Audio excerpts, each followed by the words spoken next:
Bom, vamos lá então. Nós estamos aí em mais uma aula de Direito Processual Penal, falando ainda, continuando a falar aí sobre recurso de apelação, tá bom? Essa é a nossa 9ª semana de aula. Seguimos aí com a bibliografia do Dr. Guilherme Nucci e falando então agora dos artigos 596 ao artigo 600 do Código de Processo Penal. Ou seja, vamos falar aí mais um pouquinho sobre o recurso de apelação. Na aula passada, nós fizemos aí uma introdução sobre o recurso de apelação e hoje continuaremos com o nosso estudo, continuaremos aí vendo sobre o recurso de apelação.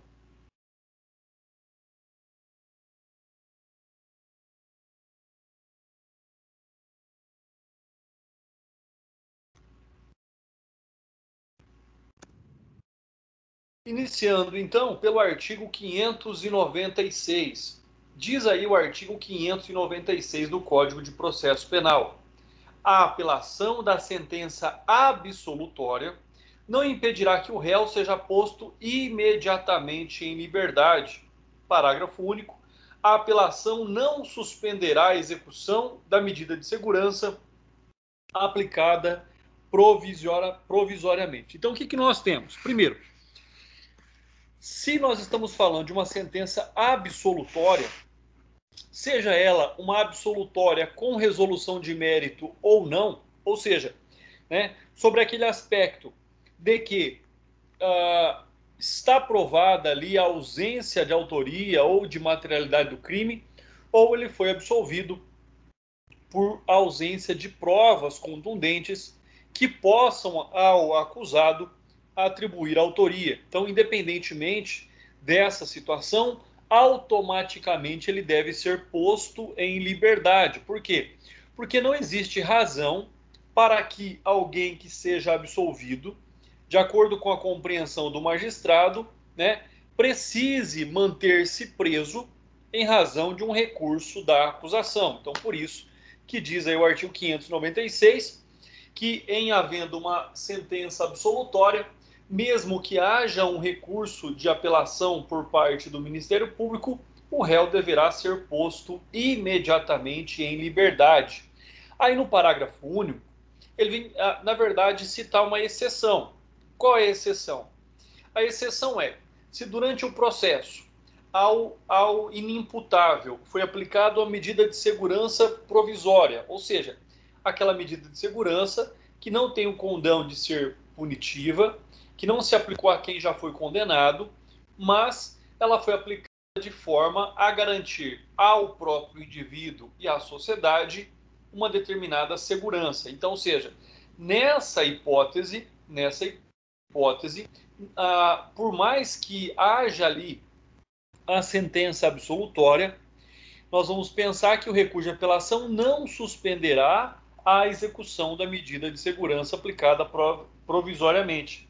Então, ou seja, isso significa dizer que se aquela pessoa, em que pese tenha sido absolvida pela prática do ilícito, se a ela foi aplicada uma medida de segurança, é porque ela representa um risco, ou a ela mesma, ou à sociedade. E nessa situação, então, ela continuará submetida aqui a essa medida de segurança. André, ele vai ficar submetido a essa medida de segurança até quando? Já que ele foi absolvido da prática do ilícito. Ele ficará submetido enquanto perdurar a periculosidade do agente, né? E aí, logicamente, que para quase todos os exemplos eu uso o mesmo fato. Vamos pensar no Adélio Bispo.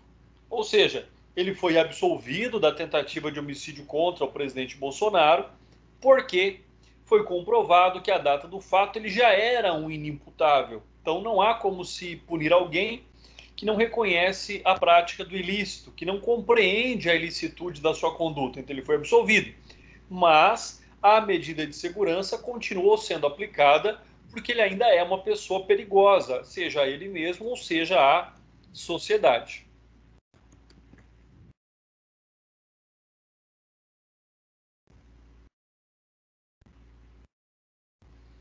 Agradecendo aqui a presença dos nossos 23 alunos aqui presentes já. Pessoal, avisando aí, ó, aqueles que já foram convidados para nossa sala de aula online aqui, né, não precisam ficar aguardando no lobby. Vocês têm permissão automática para entrar na sala de aula, tá bom?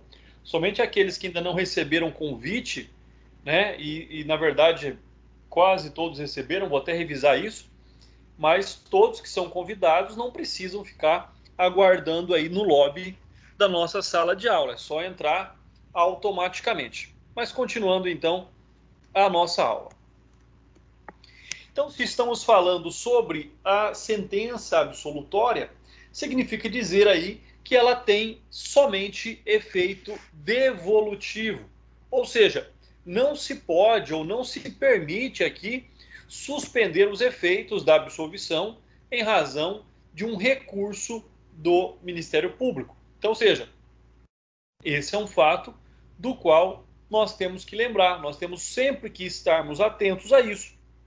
Ou seja, sentença absolutória tem efeito meramente devolutivo. Perdão, recurso de apelação contra a sentença absolutória tem efeito meramente devolutivo, ou seja, apenas devolve-se à superior instância, né, a análise ali sobre aquela decisão. Então, isso é um fato bastante importante, até porque, como consta aqui, né, é naturalmente cessada a necessidade de prisão, logicamente, quando o magistrado de primeiro grau conclui pela inocência do acusado. Então, é fundamental que o direito à liberdade seja garantido, já que este é um direito como regra, né, e a prisão é um fato de exceção. Porém, pelas razões certas, demonstrando a efetiva necessidade, pode aí, por meio de um mandado de segurança, garantir o efeito suspensivo ao recurso de apelação. Então, é possível eu garantir um efeito suspensivo ao recurso de apelação? Né? É possível, desde que as razões certas sejam demonstradas. Por que eu digo isso? Por quê? Porque nós temos lá a hipótese, por exemplo, da medida de segurança. Né? Agora, se nós estivermos falando de alguém que está lá em prisão preventiva, aí não cabe esse efeito suspensivo face do recurso de apelação. Por que não cabe? Porque sobre o manto do contraditório, sobre o crivo do magistrado que decidiu conforme as provas dos autos, pela inocência do acusado, não tem como se manter ele preso. Essa prisão, após a decisão de absolvição, é considerada como uma decisão, uma prisão ilegal, tá? Em tese ali, essa efeito suspensivo só poderia ser aplicado nos termos da medida de segurança, mas não em razão de uma sentença absolutória, tá? Então, via de regra, é inadmissível, porém, existem exceções aí que possam permitir a concessão de efeito suspensivo às consequências de uma decisão absolutória. Medida de segurança provisória. Não existe mais essa medida, tá? Então é importante dizer que esse artigo sofreu aí algumas alterações nos termos da reforma penal de 1984, ou seja, para se manter preso o réu inimputável durante a instrução, cabe a decretação de prisão preventiva.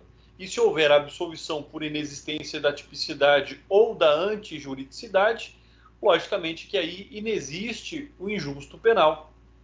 Deve ele ser colocado em liberdade imediatamente, salvo se for, então, interditado civil.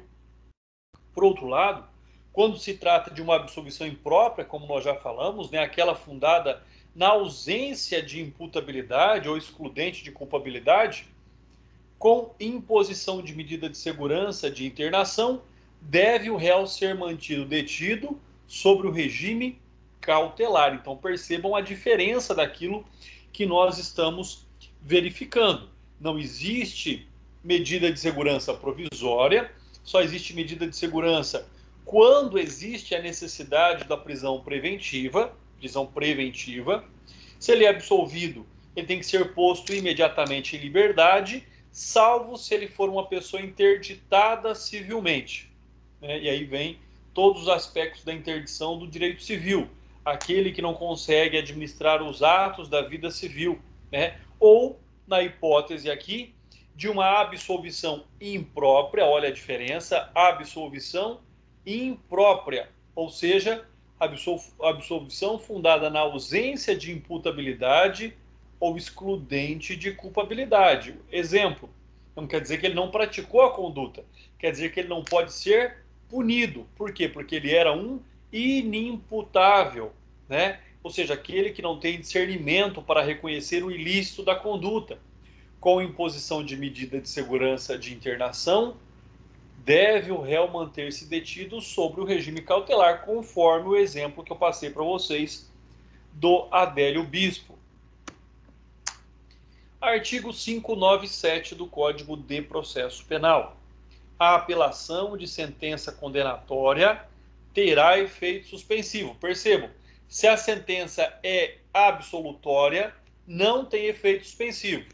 Se a sentença é condenatória, tem efeito suspensivo, salvo exceções, Ou seja, conforme temos lá o disposto no artigo 393, a aplicação provisória de interdições de direitos e de medida de segurança, artigo 374 e 378. E o caso da suspensão condicional da pena. Então, percebam aí uma diferença bastante importante. Se a sentença é absolutória, não cabe efeito suspensivo. Se a sentença é condenatória, nós temos o efeito suspensivo quanto aos efeitos da condenação, também lá descritos no artigo 91 e no artigo 92 do Código Penal, que trata dos efeitos genéricos e efeitos específicos da condenação. O que é, então, o efeito suspensivo e devolutivo da sentença condenatória? Ou seja, o recurso contra uma sentença condenatória, ele é recebido em seu duplo efeito. Percebam, se a sentença é absolutória, o recurso de apelação é recebido somente no efeito devolutivo. Se a sentença é condenatória, o recurso de apelação é recebido em seu duplo efeito, tanto suspensivo quanto devolutivo, Ou seja, então essa é uma situação bastante importante. Qual é a finalidade, Esse efeito suspensivo ele tem por finalidade não sendo executado até que haja o trânsito em julgado, a fim de que não se ofender o princípio da presunção de inocência, até mesmo em razão da decisão recente lá do STF, que considera-se culpado somente após o trânsito em julgado do processo. Quais são as exceções previstas no artigo 393? Não existem mais. Percebam, não existem mais, pois o referido artigo foi revogado pela Lei 12.403 de 2011, Então, voltando aqui, não existe mais o dispositivo excessivo do artigo 393 do Código de Processo Penal. Aplicação provisória de interdição de direito e de medida de segurança. Mesma coisa, não há mais a aplicação dessas medidas provisórias após ali a reforma de 84. Por quê? Porque nós já falamos que essa aplicação não é mais provisória, ela só pode ser aplicada sobre o contexto da preventiva, ou seja, não de forma provisória, mas sim garantidora da instrução processual. Lembrando que tudo que vocês ouvirem sobre provisório, ele é por tempo determinado e é aplicado via de regra durante o inquérito policial. Tudo que vocês ouvirem com o critério preventivo, em se tratando de prisão ou de qualquer outra medida, é por tempo indeterminado, não pode ser aplicado de ofício, conforme recente decisão do STF, e tem ali a sua natureza processual. Então é diferente também sobre esse aspecto. Quando nós falamos do sursis penal, da suspensão condicional da pena, sob aplicação, como o próprio nome diz, de condições, né?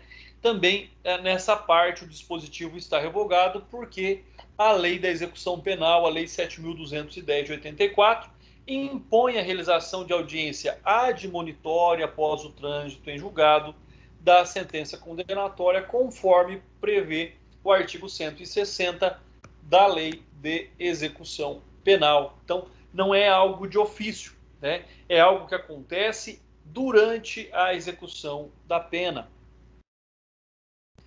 Artigo 598 do Código de Processo Penal. Nos crimes de competência do tribunal do júri, prestem atenção, nos crimes de competência do tribunal do júri ou do juiz singular, se da sentença não for interposta apelação pelo Ministério Público no prazo, o ofendido ou qualquer das pessoas enumeradas lá no artigo 31 do Código de Processo Penal, ainda que não se tenha habilitado como assistente, poderá interpor, que não terá, porém, efeito suspensivo. Parágrafo único. O prazo para interposição deste recurso é de 15 dias e correrá do dia em que terminar o prazo do Ministério Público. Então, o que é que o artigo 31 do Código de Processo Penal fala? Fala da substituição processual. A substituição processual no direito processual penal segue a regra geral, que é a vítima será substituída no processo pelo cônjuge ou companheiro, ascendente, descendente ou irmão. Então, havendo ali, né, a necessidade dessa substituição processual, ou seja, o ofendido ou quem o suceda, né, o ofendido ou quem o venha suceder, poderá intervir no processo penal para, quando não interposto o recurso pelo Ministério Público, possa a parte interessada, quem são as partes interessadas, o ofendido e aqueles que compõem o rol do artigo 31, possam habilitar-se como assistente da acusação e assim, então, interpor o presente recurso de apelação. Lembrando aqui que o prazo é de 15 dias, ou seja, um prazo maior do que o próprio Ministério Público tem para apresentar o recurso de apelação. Nós já vimos, mas veremos novamente, que a petição de interposição do recurso de apelação deve ser interposta, apresentada ali no prazo de 5 dias, né? E no prazo sucessivo de 8 dias devem ser apresentadas as razões recursais. Aqui, o que é que nós estamos dizendo? Vamos lá fazer uma reflexão. Assim como nós temos a ação penal privada subsidiária da pública, assim como a vítima ou seus sucessores podem atuar como assistentes da acusação no processo penal, né, pelo requerimento ali de atuação do assistente de acusação, pode também, estando presente o assistente de acusação ou não, pode este, então, representando o ofendido ou seus sucessores, interpor recurso de apelação quando o Ministério Público assim não o faça. Então, aguarde-se o prazo para que o Ministério Público interponha o recurso de apelação. Se este não interpõe, pode o assistente de acusação, então, interpor o recurso de apelação. Pessoal, lembrando que o recurso de apelação ou o direito de recorrer do Ministério Público não é obrigatório, né? O Ministério Público recorre quando ele entende que existem ali requisitos necessários ou haja necessidade na busca da justiça de interposição do recurso. O interessante é que, interpondo o recurso, não pode o Ministério Público desistir, né? A indisponibilidade da ação penal, tá? Isso não se aplica aqui ao assistente de acusação, tá? Então é importante. Se ele já estiver no processo, ele tem um prazo natural para interposição do recurso. Se ele não estiver no processo, pode habilitar-se para, conforme diz aí o parágrafo único, no prazo de 15 dias, apresentar o recurso de apelação na ausência de recurso do Ministério Público. Apelação do Ministério Público. Então vamos lá. Primeiro, o Ministério Público não é obrigado a recorrer. Em recorrendo, não pode desistir do seu recurso, tá? Nos crimes de ação pública, o Ministério Público ele é o titular da ação penal, mas nós já vimos que quando ele se mantém inerte e o prazo passa em albis, tanto para a apresentação da denúncia, quanto para a interposição de recurso de apelação, abre-se a possibilidade, confere à lei aí o direito ao ofendido ou seus sucessores, né, habilitados ou não no processo. Então, se já estiverem habilitados, logicamente isso vai facilitar a situação. Se não estiverem habilitados, podem se habilitar a qualquer momento, né, ainda não tendo transcorrido o prazo do parágrafo único, interpor recurso de apelação. E aí, este recurso será denominado de apelação secundária ou supletiva, quando o órgão do Ministério Público ou órgão estatal, o MP, não apresentou recurso. André, mas se o Ministério Público apresentar recurso, pode o assistente de acusação também apresentar outro recurso? Não, aí não pode, tá? Porque o direito de recorrer é do Estado na pessoa do Ministério Público, né? Aqui é no caso de ausência de interposição de recurso do Ministério Público, tá? Do contrário, não pode a parte interpor recurso. Se o Ministério Público interpor o recurso de apelação, logicamente que não abre-se a possibilidade para o recurso secundário ou supletivo do ofendido ou seus sucessores. Pessoal, tudo bem até aqui? Alguma dúvida, alguma pergunta? Professor, Oi? e se a parte apresentar o recurso e aí o Ministério Público ele pode continuar com aquele recurso, aí a parte desiste do recurso, o Ministério Público ele pode continuar ou não? Vamos lá, doutor, isso é bastante interessante. Olha só, a partir do momento que a parte interpõe o recurso, a qualquer momento, o Ministério Público pode evocar aquele recurso para si.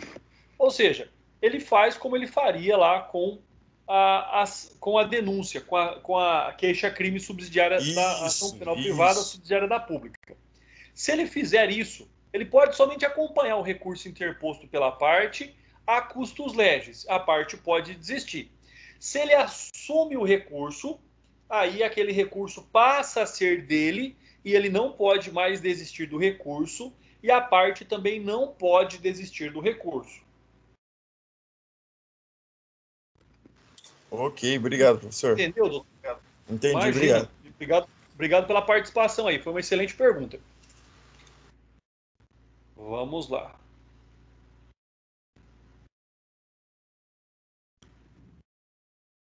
Apelação de Corréu em lugar do Ministério Público, pessoal. Percebam aqui. A lei fala no ofendido ou seus sucessores. Ou seja, quem tem interesse na lide, interesse na condição de vítima, né? O que se propõe aqui, o que se traz aqui é o corréu. É um outro criminoso, independentemente se ele foi também condenado ou se ele foi absolvido, recorrer no lugar do Ministério Público. Olha só o absurdo que isso parece para nós. E é, de fato, um criminoso assumindo o lugar do Ministério Público para recorrer de uma sentença benéfica a um dos réus. Logicamente que isso é inadmissível. Por quê? Porque, nos termos lá, ele não poderá ser assistente do Ministério Público. Um criminoso não pode ser assistente do promotor. Eles estão de lados opostos da lide. Então, nessa situação, não cabe aqui recurso de corréu. Só cabe recurso do ofendido ou das pessoas que tenham ali capacidade e condição de o sucederem, conforme diz lá o artigo 31 do Código de Processo Penal, tá? Então, isso é um fato bastante interessante. Agora, o que nós temos que compreender? Existem exceções até mesmo nessa regra absoluta. Por quê? Porque nós podemos ter um processo com vários réus em que eles podem ser vítimas e réus ao mesmo tempo, né? Por exemplo, conforme eu coloquei para vocês, no caso, na hipótese de lesões corporais recíprocas. Então, as duas pessoas envolvidas são autores da ação penal, são vítimas da ação penal e são réus na ação penal, né? Então, nessa situação, o que nós temos? Ou seja, assim a absolvição de um poderia levar o outro a desejar recorrer contra a decisão, o que conflita com a sua posição de parte na relação processual, né? Exceção será feita caso um dos dois já tenha sido absolvido definitivamente ou excluído da ação penal por qualquer razão, perdendo a posição de réu. Então, se a pessoa, se o indivíduo não é mais réu no processo, passando a figurar somente vítima, poderá recorrer se o Ministério Público não fizer. Mas se a pessoa ainda assim fizer parte no processo, não poderá recorrer, pois réu não se coloca no lugar do Ministério Público, pois réu não assume ali as funções institucionais. Então é importante lembrar, pessoal, percebam aí, analisem isso comigo, tentem visualizar aquilo que eu estou dizendo, né? Se nós temos pessoas que reciprocamente são autores e vítimas de crimes no mesmo processo, pode algum deles recorrer no lugar do Ministério Público se, somente na condição se ele já tenha sido absolvido definitivamente ou se excluído da ação penal por algum fato. E aí ele perca a posição de réu naquele processo. E aí, se ele for considerado somente como vítima, poderá então recorrer no lugar do Ministério Público, seja ali por esse recurso de apelação supletivo, né? No lugar do Ministério Público, se o Ministério Público não recorrer. Então, esse é um fato bastante interessante. André, corréu pode recorrer no lugar do Ministério Público? A resposta é não. Mas se ele não mais ostentar o status de réu ou de corréu, sendo considerado somente como vítima,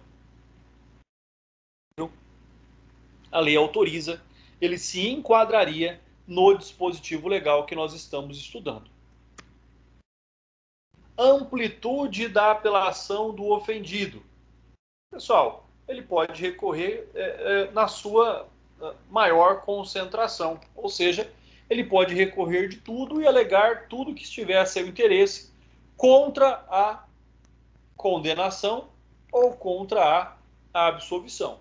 Então, ou seja, queremos ser a maior possível, não se circunscrevendo apenas a condenação ou absolvição, né? Ou seja, então ele pode falar sobre qualquer aspecto ali daquela sentença, inclusive sobre o pedido da ação civil ex delicto, ou seja, ele pode recorrer simplesmente para dizer para o juiz, olha, doutor, houve aqui uma condenação nesse processo, a pessoa foi condenada, foi demonstrado que ele causou um dano à vítima e o senhor não o condenou a reparar o dano. Então ele pode recorrer somente, por exemplo, sobre o pedido de indenização que já tinha sido feito no processo anteriormente, né, por meio do assistente de acusação ou do próprio Ministério Público, e aí então ele pode focar o seu recurso, seja contra a sentença de condenação ou de absolvição, sobre qualquer aspecto, sobre qualquer pedido, né? Sobre qualquer pedido que seja ali inerente, que tenha alguma relação com aquele processo criminal. Ministério Público e pedido de absolvição, né? Como nós sabemos, o Ministério Público ele é o promotor, exercido pelo promotor de justiça, e caso ele entenda que a sentença foi contrária, por exemplo, à sua manifestação em alegações finais orais, na qual ele manifestou ali já o pedido de absolvição da pessoa, reconhecendo que não existiam provas suficientes para a condenação, né? Ou simplesmente pode, no seu recurso, requerer um regime diferente para o cumprimento da pena, ou também tem aí o Ministério Público liberdade absoluta, independência para apresentar recursos, seja contra uma sentença condenatória, seja contra uma sentença absolutória.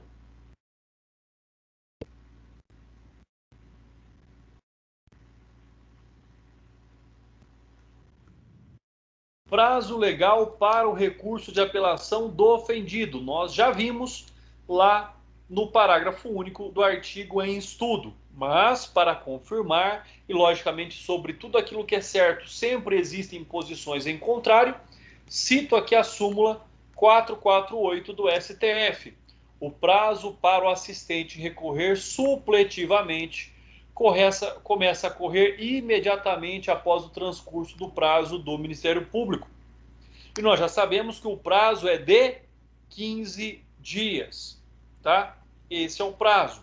Então, o que nós temos que compreender sobre esse aspecto, sobre esse prazo, então, que tem o assistente de apelação, assistente de acusação, para apresentar o recurso, para interpor o recurso de apelação, caso o Ministério Público não faça, né? Existe a seguinte circunstância: se ele já está habilitado no processo, ou seja, se ele é um assistente de acusação que vinha acompanhando o processo, aí ele teria então o prazo de 5 dias para interpor o recurso. Se este assistente da acusação não fazia parte do processo, e aí então ele será habilitado neste momento.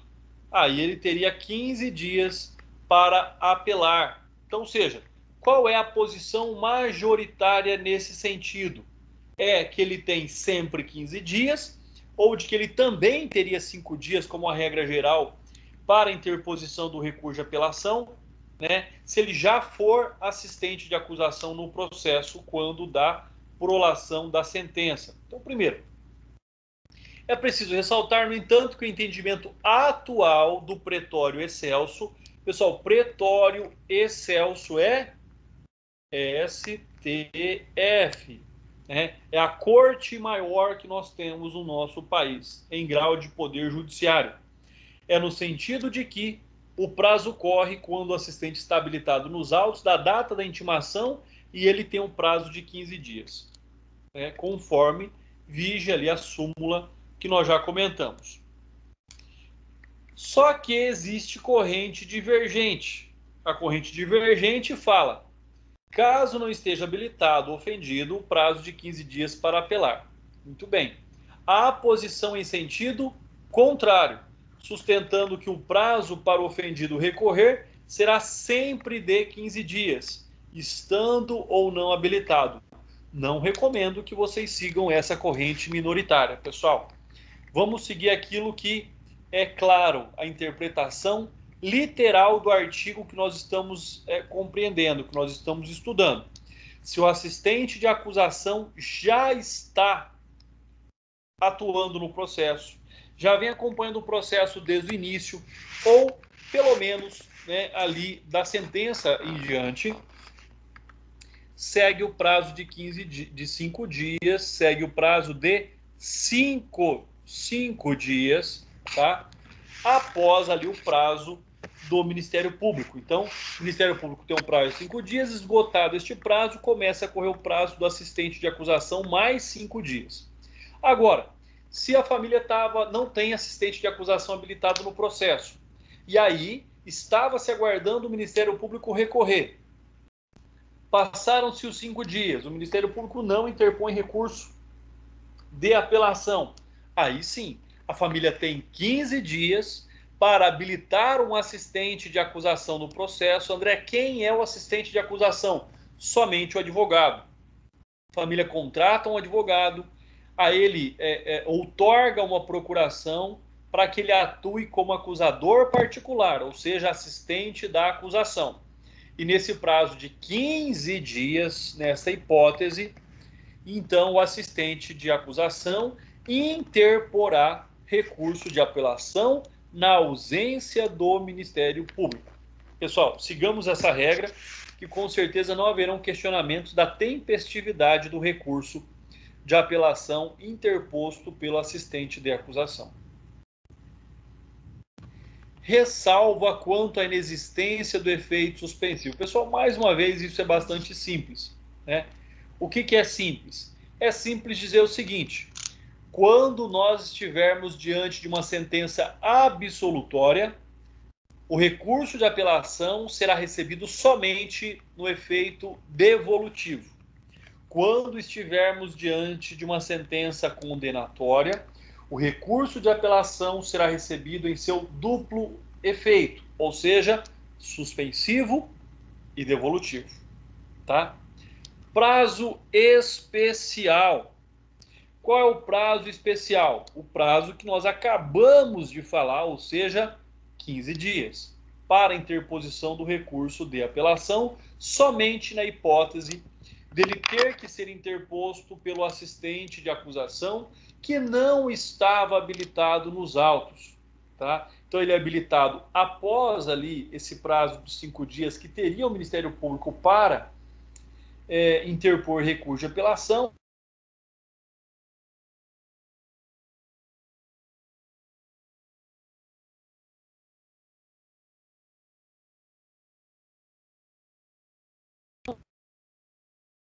E aí, então, sem ter curso de apelação supletivo, tá? A jurisprudência do STJ diz a respeito que o termo inicial para assistente não habilitado nos autos é de 15 dias após findado o prazo para o Ministério Público, de modo que não interposto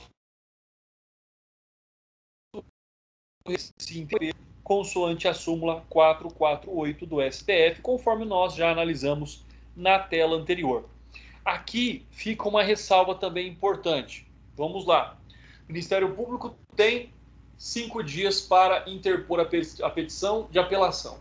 Muito bem. Transcorreu em albis, transcorreu em branco ali o prazo de 5 dias. Desta data, né, contada no próximo dia, né, conforme se conta aí os prazos processuais, né, o próximo dia útil, aí, então, o que nós temos? 15 dias para que possa aí o assistente de acusação juntar aos autos sua procuração e interpor o recurso de apelação. André, se ele espera até o 15º dia, quer dizer que da juntada da procuração dele ele tem mais 15? Não. Quer dizer que o prazo de 15 dias é contado do término do prazo do Ministério Público. Se ele juntar a procuração dele no 13º dia, significa que ele só tem 2 dias para interpor o recurso de apelação, tá? Então, o prazo de 15 dias é contado da data em que vence o prazo do Ministério Público para a interposição do recurso de apelação. Pessoal, cuidado aí. Muitas pegadinhas nesse sentido, em provas, em concursos, né? E inclusive na prática profissional.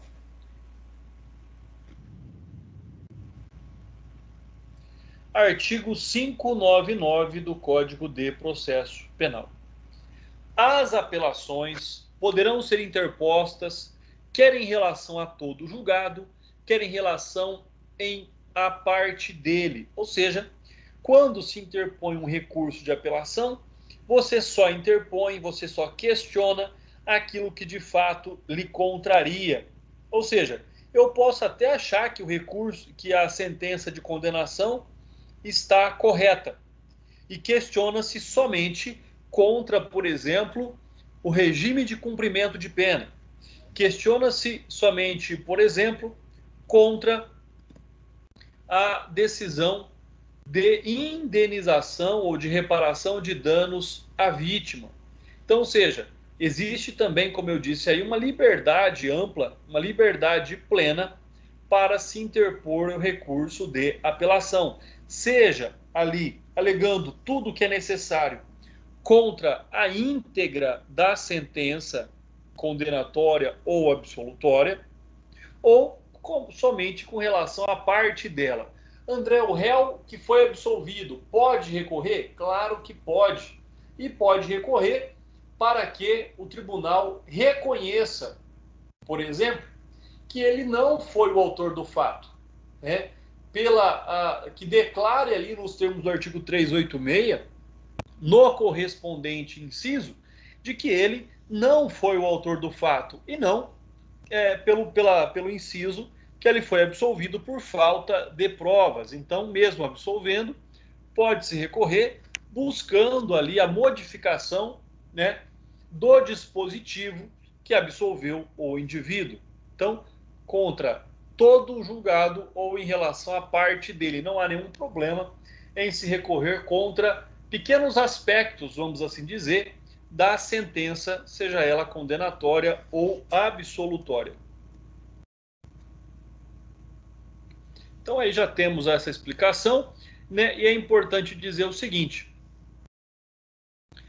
o mesmo se dá no tocante ao Ministério Público. Aliás, este artigo está em harmonia com o artigo 593, parágrafo 4º, que diz ser cabível a apelação ainda que somente de parte da decisão se recorra, evitando-se, então, recurso em sentido estrito. O exemplo dado, também nos termos da análise lá do artigo 593, parágrafo 4º, foi o da negativa da concessão de sursis, quando tal acontece na sentença condenatória. Assim, o réu, pretendendo questionar somente parte da sentença, deve interpor recurso de apelação e não recurso em sentido estrito, porque nós não estamos diante de uma decisão interlocutória. Nós estamos diante de uma decisão terminativa, do qual eu só questiono um aspecto dela, uma parte dela, e não todo o dispositivo da condenação ou da absolvição. O nosso último artigo em análise hoje, o artigo 600 do Código de Processo Penal, ele vem falar do procedimento aí do recurso de apelação. Então, o que nós temos? Vamos lá. Assinado o termo de apelação, o apelante e depois dele o apelado terão um prazo de 8 dias, cada um, para oferecer razões, salvo nos processos de contravenção, em que o prazo será de 3 dias. Percebam, se estivermos lá nos termos das contravenções penais, o prazo é de 3 dias. Então, vamos compreender aqui.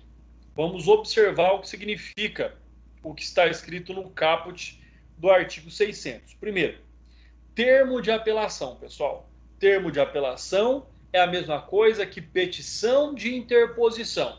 André, o que é uma petição de interposição? Eu, fulano de tal, devidamente qualificado nos autos às folhas tais, por meio do meu procurador jurídico, com procuração às folhas tais, venho tempestivamente à presença de Vossa Excelência, interpor recurso de apelação nos termos do artigo 600 do Código de Processo Penal. Ponto. Isso é uma petição de interposição. Aí a parte vai ser intimada para, no prazo de 8 dias, apresentar as razões de apelação. Ou seja, aí vai sair uma publicação no Diário Oficial, no qual apresente as razões recursais do recurso já interposto às folhas tais. Aí, em razão dessa intimação, tem-se mais 8 dias para a apresentação das razões. Se for contravenção penal, o prazo é reduzido de 8 para 3 dias a apresentação das razões, tá? Aí vem, se houver assistente, este arrazoará no prazo de 3 dias após o Ministério Público. Então, o Ministério Público interpôs o recurso de apelação, abre-se o prazo de 8 dias para apresentação das razões, Depois da apresentação das razões do Ministério Público, abre-se o prazo de 3 dias para o assistente de acusação também apresentar as suas razões recursais. Parágrafo 2º. Se a ação penal for movida pela parte ofendida,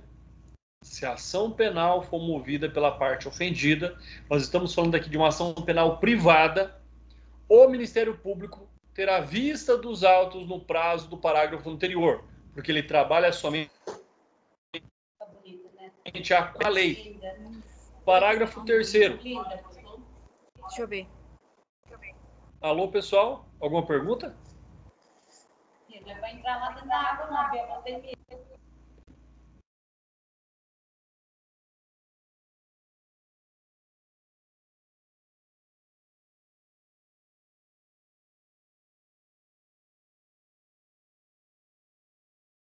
Acho que não. Continuando, pessoal. Então, nessa hipótese aqui, olha só. Se a ação penal for movida pela parte ofendida, então estou diante de uma ação penal privada, o Ministério Público terá vista dos autos porque ele é o fiscal da lei. Bom, nós temos aqui o parágrafo 3º. Quando forem 2 ou mais os apelantes ou apelados, os prazos serão comuns. Então, o prazo de 5 dias para interposição do recurso, o prazo de 8 dias para apresentação das razões é um prazo comum, não é um prazo sucessivo. Isso é bastante importante, até porque não há necessidade de ser um prazo sucessivo. Eu não preciso saber o que o outro disse para que eu possa apresentar o meu recurso. Parágrafo 4º.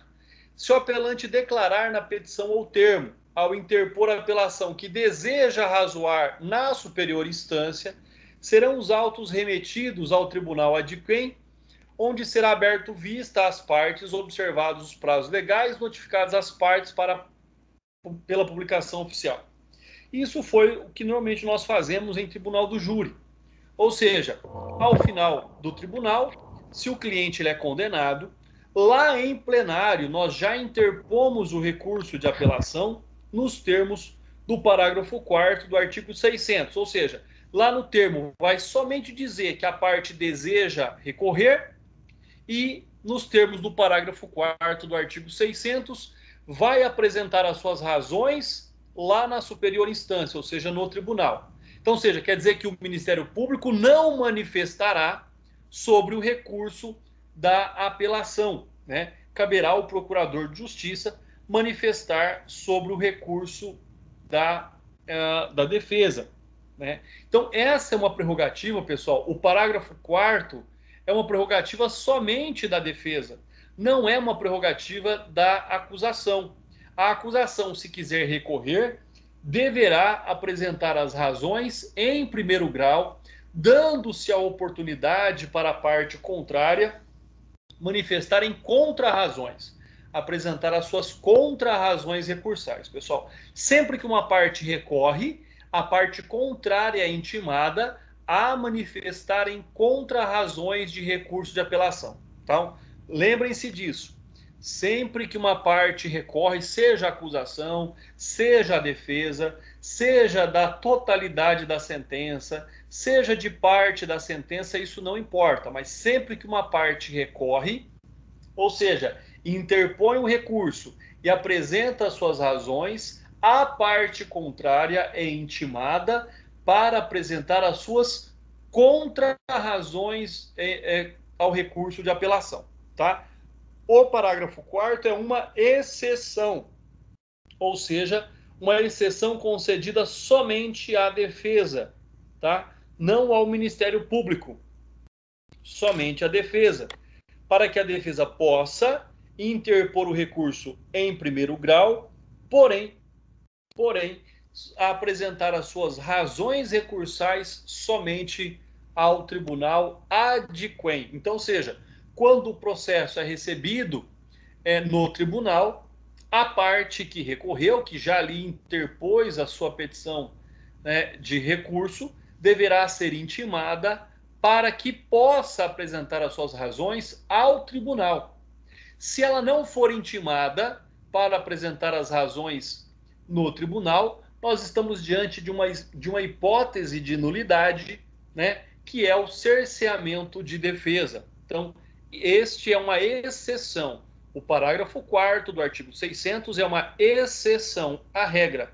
Tá? A regra é: quem interpõe apresenta as razões ali em primeiro grau. Mas a defesa tem a possibilidade, ela é obrigada a sempre agir dessa forma? Não, né? Não é. Mas se ela evocar para si o disposto no parágrafo 4º do artigo 600, ela só vai apresentar as suas razões recursais no tribunal. Você pergunta, André, mas qual é a vantagem disso?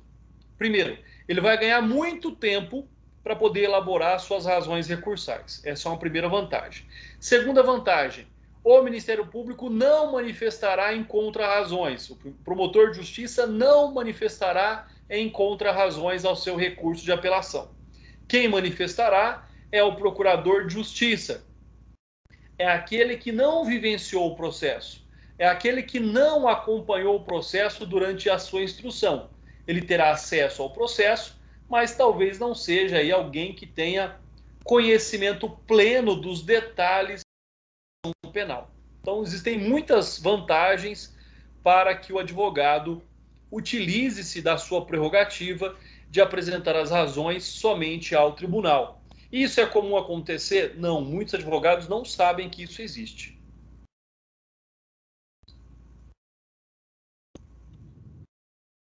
Termo de apelação, pessoal, é aquela petiçãozinha simples que eu já expliquei para vocês. É o réu dizendo ao juiz que deseja recorrer, que está contrariado com a sentença, seja ela absolutória, seja ela condenatória, tá? Então, seja, o juiz recebe o juiz apelo e abre vista à defesa técnica, ou seja, para que apresente as razões no prazo de 8 dias.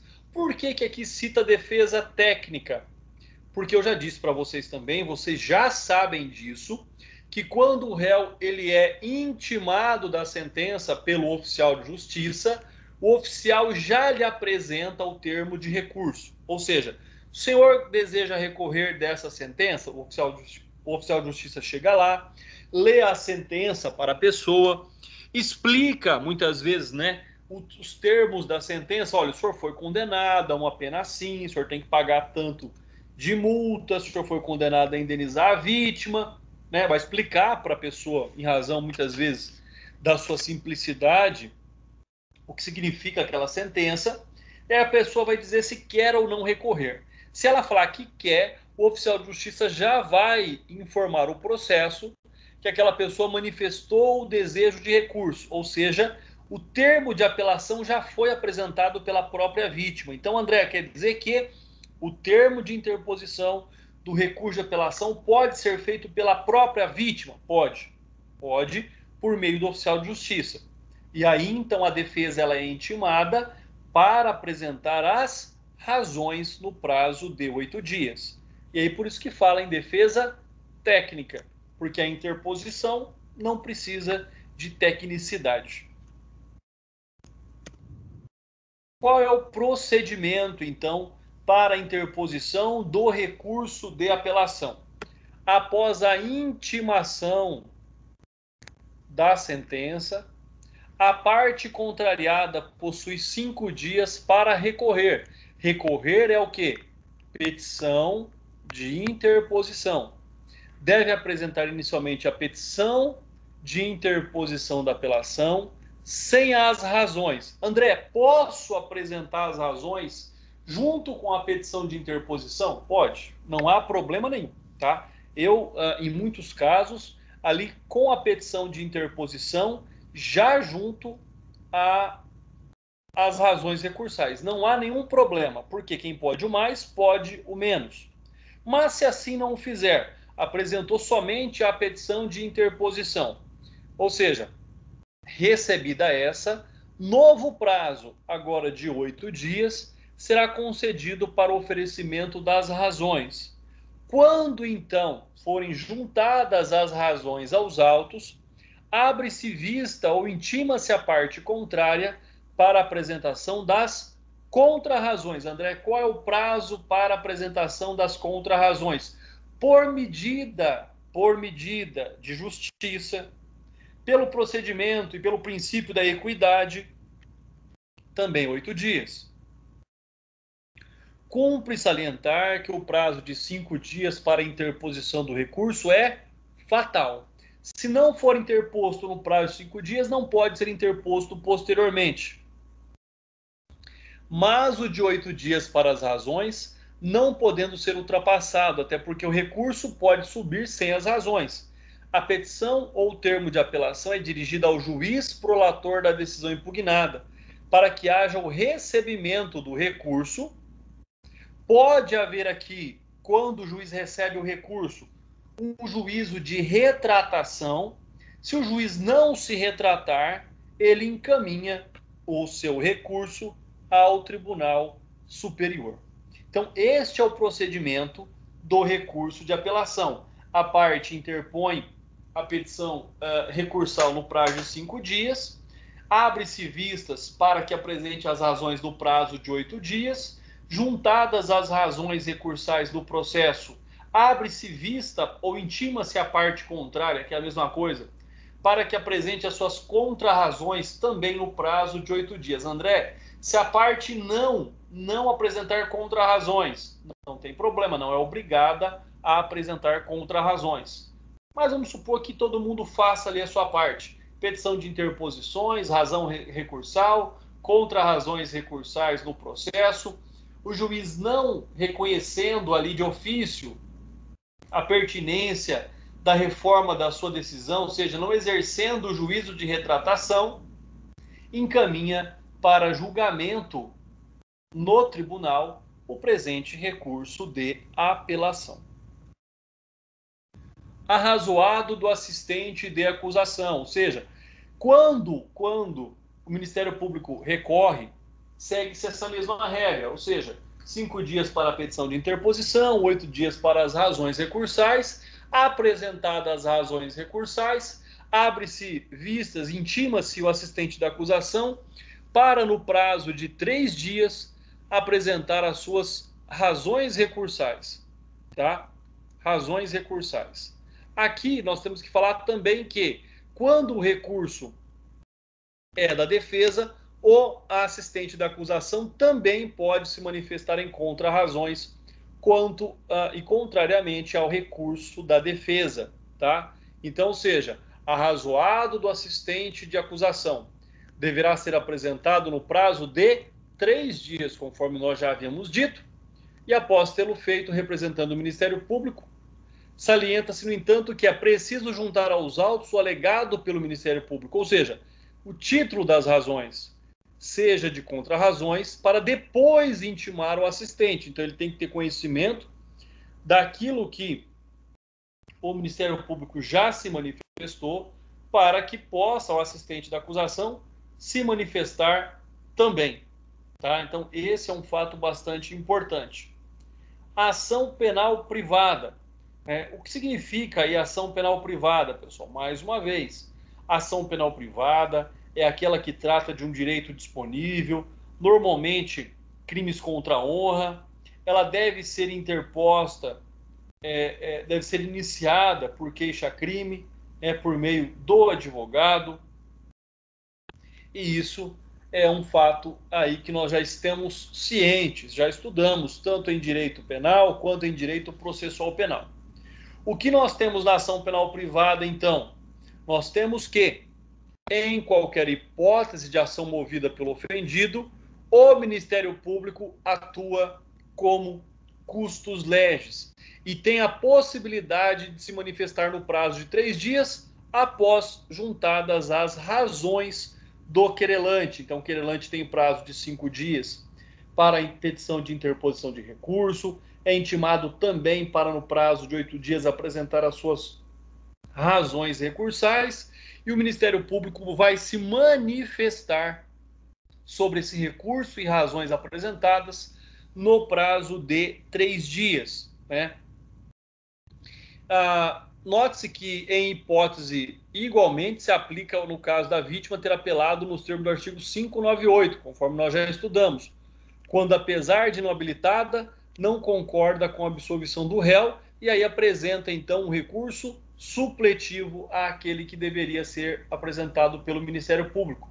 Vamos supor que no meio do processo o promotor pede a absolvição da parte, o juiz concorda com o pedido do Ministério Público e absolve. Lógico que o Ministério Público não tem aí interesse em recorrer, mas o ofendido ou seus representantes legais ou seus sucessores podem ter e devem ter interesse em recorrer, por isso que podem aí apresentar o recurso supletivo àquele que poderia ter sido apresentado pelo Ministério Público. Para isso, mais uma vez, também é importante lembrar que o Ministério Público nunca é obrigado a recorrer, mas se ele recorrer, não poderá desistir do seu recurso.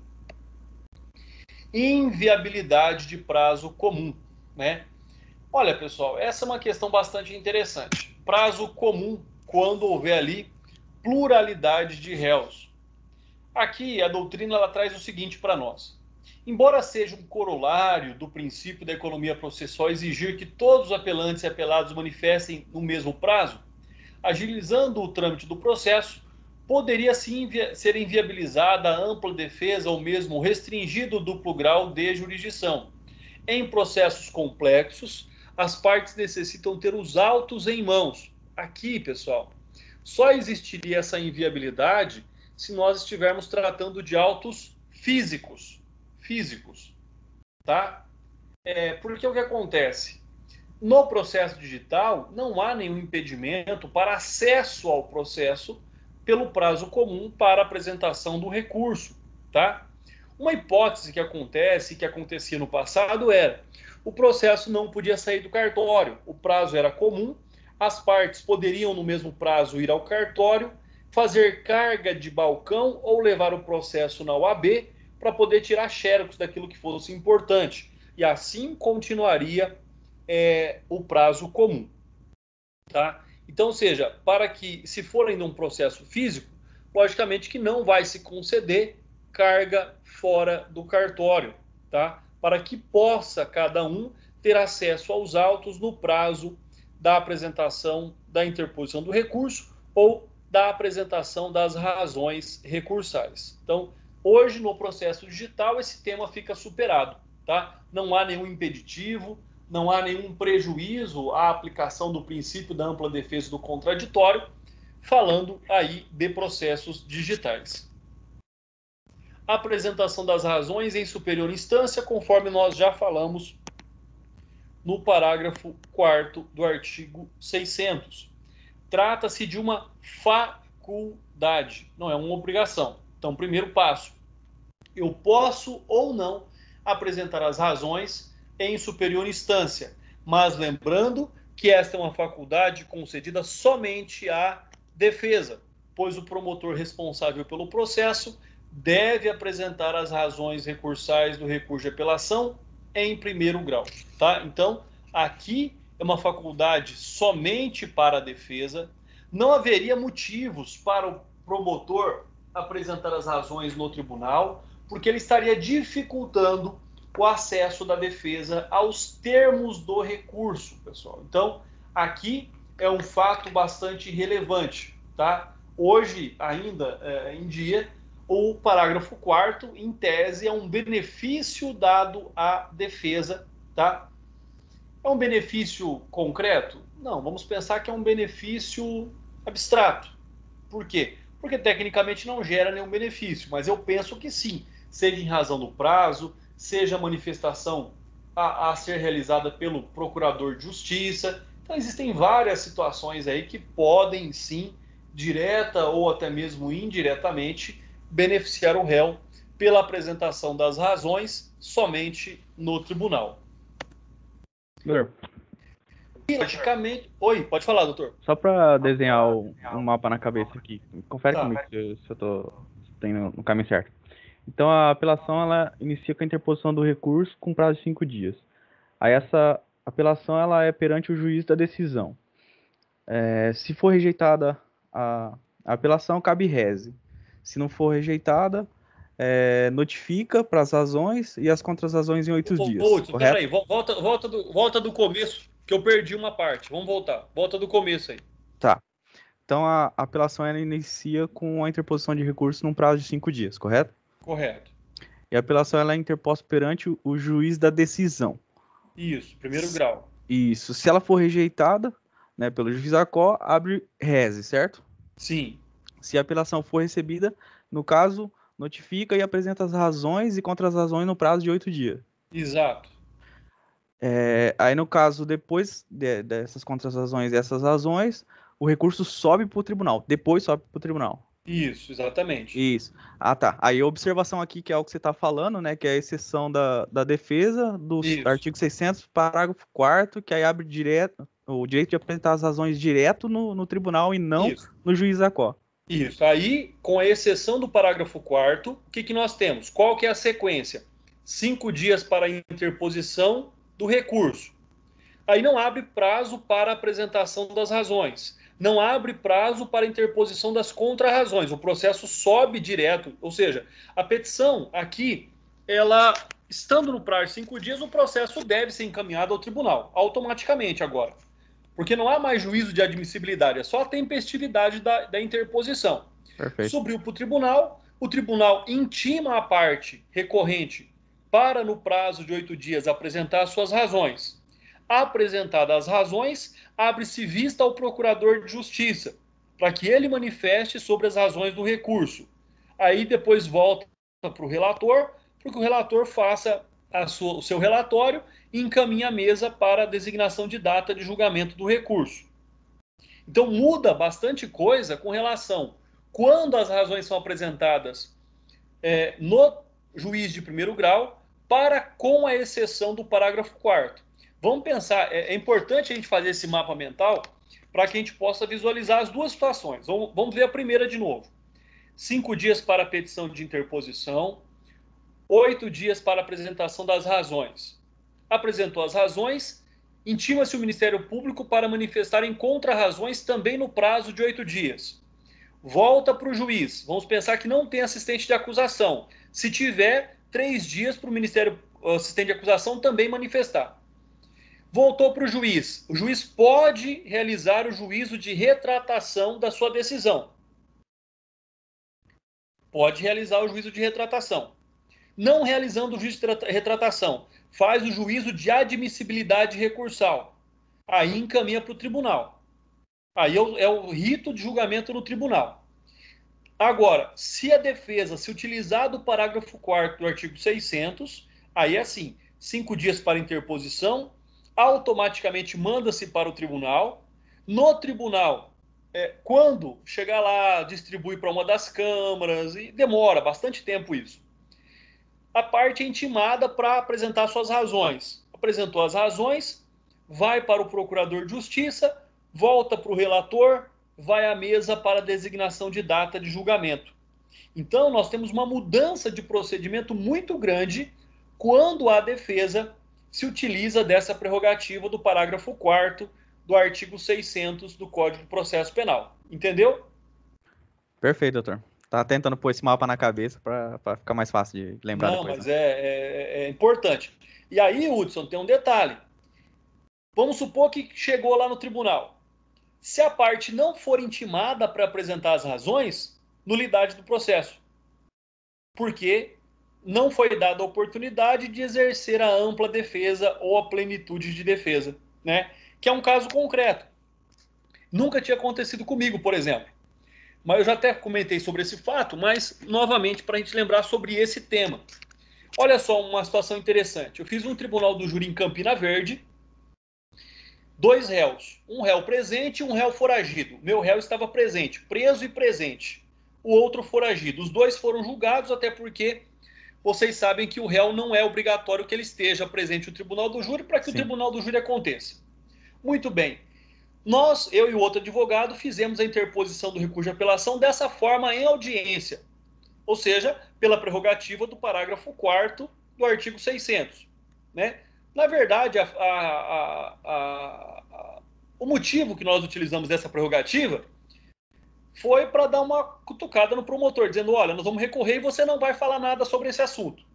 Né? Mas para isso, na verdade, ali. E aí o que acontece? Chegou no tribunal, ou melhor dizendo, antes disso, o promotor também recorreu da decisão, achando que a pena deveria ser maior. Então, nós fizemos a petição de interposição no processo, e o promotor fez a petição de interposição, apresentou suas razões, nós, advogados, fomos intimados a manifestar em contra-razões, e aí o processo subiu. Chegou no tribunal, não sei se já nesse momento de pandemia, só viram o recurso do Ministério Público. Não viram as nossas petições de interposição. E o processo começou a seguir lá como se só tivesse o recurso do Ministério Público. Se o meu cliente estivesse solto, eu ia ficar quietinho, esperando para alegar nulidade posterior. O problema é que o meu cliente está preso e cobrando o julgamento do recurso. Então, o que eu fiz? Eu fiz uma petição manifestando que as folhas tais estavam presentes à petição de interposição, que não foi dada a oportunidade, não foi intimado a defesa para apresentar as suas razões, sob pena de nulidade que fossem recebidas as razões. Mas eu fiz isso por quê? Porque o meu cliente está sendo prejudicado por um lapso do tribunal. Você entendeu? Mas o outro advogado está quieto até hoje. O cliente dele está solto. O que ele vai fazer?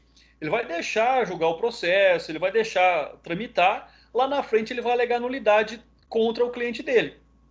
Porque ele não foi intimado. Eu não sou obrigado a manifestar dizendo que não me intimaram. É automático, a lei está dizendo. Quando não intimado, isso gera nulidade. É uma obrigação do tribunal intimar a parte e apresentar as razões. Então, assim, tem muitos aspectos interessantes sobre esse tema. E é o que eu estou dizendo. Poucos advogados conhecem a prerrogativa do parágrafo 4º do artigo 600. Eu já vi promotor requerendo por analogia essa prerrogativa. Mas isso não foi aceito por nenhum tribunal, não existe nenhuma decisão precedente nesse sentido. Só cabe à defesa, não cabe ao Ministério Público. Tá bom? E Ótimo, aí, doutor, então, obrigado. a falta de intimação da parte para arrazoar em segunda instância provoca nulidade, por ter havido cerceamento e infringência ao contraditório. Né? Então, nessa situação, existe o interesse de oferecer as razões em segundo grau.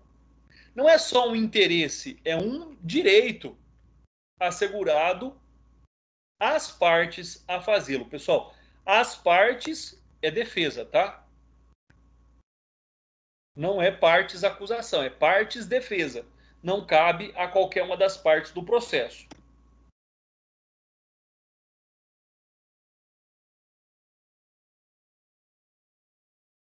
E aí, então, salvo engano, terminamos a nossa apresentação, terminamos aqui a nossa aula programada, pessoal, para hoje. Caso vocês tenham aí alguma dúvida, eu estou à disposição, né, para a gente possa, nós temos bastante tempo ainda para tratar desse. Lembrando aí que no procedimento das contravenções penais, o prazo para apresentação das razões é de 3 dias, não é de 8 dias, né? Se bem que raramente a gente vê alguma coisa hoje sobre contravenção penal, pessoal. Cada vez é mais raro nós vermos processos que tratam aí de contravenção penal. Por quê? Em razão de todo o aspecto, de toda o que a sociedade pensa sobre as contravenções penais, né? Que não são considerados crimes, são condutas que geram pouco impacto ou dano social. Então, cada vez nós vemos menos a máquina do judiciário aí trabalhando sobre processos dessa natureza, pessoal. Professor, Como eu disse, estou aqui à disposição de vocês. Oi. eu fiquei aqui só escutando e pensando aqui, né, na minha cabeça, a apelação no processo penal, ela existe o juízo de admissibilidade pelo juízo ACO? Sim, existe o juízo de admissibilidade, por quê? Primeiro, sobre o aspecto de que a apelação ela tem que ser tempestiva, ela tem que ser o recurso adequado. Então, vamos supor também, por exemplo, que a parte não é beneficiária da assistência judiciária, recolhimento de custas do processo, né? Então, ou seja, existe sim o juízo de admissibilidade também, assim como existe no processo civil. Hoje, mais sobre o aspecto aí, doutor Matheus, da tempestividade. Muito se erra na interposição da apelação quanto à intempestividade. Tem gente que acha que o recurso de apelação são 13 dias. Ele soma 5 com 8, dá 13. Ele acha que ele pode apresentar a apelação em até 13 dias. Eu já vi isso acontecer também na prática. E é onde muitas pessoas têm aí o seu recurso não recebido porque são recursos intempestivos. Sim, sobre a tempestividade, mas em razão da matéria, do conteúdo do recurso, não. Não. Diferente de um recurso especial, diferente de um recurso extraordinário. Sim, exatamente. Com relação à matéria, não, porque o recurso de apelação ele trata ou de parte ou do todo, né? Ele sempre será recebido se ele for tempestivo e for interposto pela parte interessada também. Ótimo, professor. Só essa dúvida mesmo. Maravilha. Beleza.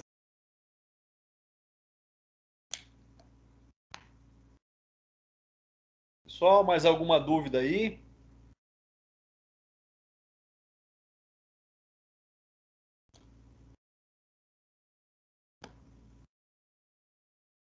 Pessoal, não havendo dúvidas, 20 horas e 20 minutos. Um forte abraço a todos, fiquem com Deus, muita saúde, um prazer tê-los aqui novamente.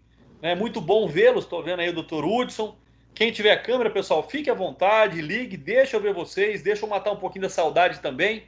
É sempre bom rever os amigos aí, ver que vocês estão bem, né? Assim como nós aqui estamos bem também. Então, fico muito feliz. Ó. Hoje até cortei o cabelo, ó. A coisa tá melhorzinha um pouco aqui, né? Porque teve uns dias que tava feio, tava saindo de casa nem para cortar o cabelo. Hoje não, hoje já tá mais tranquilo um pouco. Então é bom ver vocês aí, fico muito feliz em saber que estão bem, né? Se alguém aí pegou Covid já melhorou também, fico feliz em saber que está bem também. Não sei se tem nenhum colega que pegou, mas com certeza deve ter alguém aí que... Graças a Deus, não. Semana passada eu tava com suspeita. Ô, Lídia, ainda bem que não, ué. Não deu. Graças a Deus. Que bom. Nesse tempo, né, a suspeita ela acaba acontecendo, porque os sintomas de gripe, em calor, muita poeira, tempo seco, né, a gente acaba tendo aí os sintomas mesmo. Mas que bom, então, que estão todos bem aí. Manuel, seu microfone tá desligado.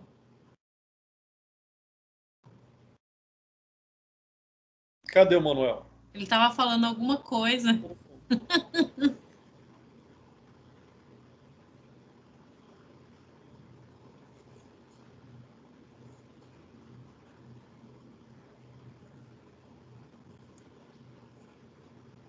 Tchau, tchau, pessoal. Até mais. Vou Um jantar. abraço, Lídia. Tudo de bom. Também. Um abraço, Boa pessoal. noite pra Também, vocês. André. Fica com Deus. Até mais. Fiquem com Deus também.